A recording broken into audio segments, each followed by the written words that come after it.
ప్రయత్నం చేసిండ్రు.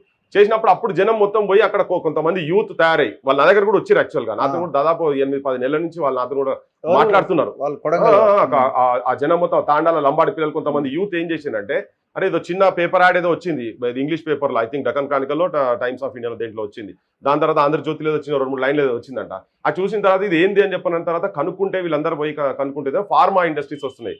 అసలు ఈ ఇండస్ట్రీస్ తో ఎట్లా డిజాస్టర్ జరుగుతుంది వాళ్ళు వచ్చి మొత్తం తిరిగినట్టు జీడిమెట్ల కావచ్చు, ఈవెన్ ముచ్చర్ల సైడ్ పోయినారు, పోలేపల్లి కూడా పోయినరు. పోయిన తర్వాత వాళ్ళు చూసి అప్పుడు వాళ్ళు డిసైడ్ చేసుకున్నారు ఏంటంటే, ఎస్ మేము ఈ ల్యాండ్స్ మేము ఇయ్యం, 80% ఇయ్యం.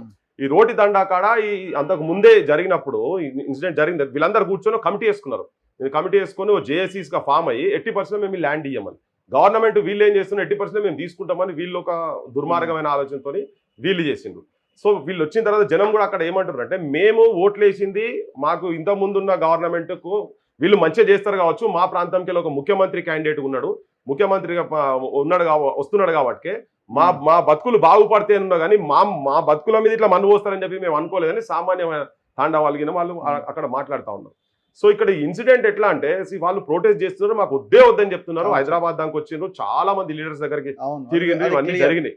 చాలా మంది ఇళ్ళకి కూడా తిరిగిండ్రు, ఈవెన్ ఎన్వైరన్మెంటలిస్ట్ దగ్గర కూడా చాలా మంది దగ్గర పోయిండ్రు. సో ఇది ఓవర్ నైట్ ఏదో ఫ్లేర్ అప్ అయిన ఇన్సిడెంట్ గా లెక్క మాత్రం నేను చూస్తలేను చాలా క్లియర్ కట్ గా. సరే ఒకటేందంటే, ఒక ఇన్సిడెంట్ కలెక్టర్ మీద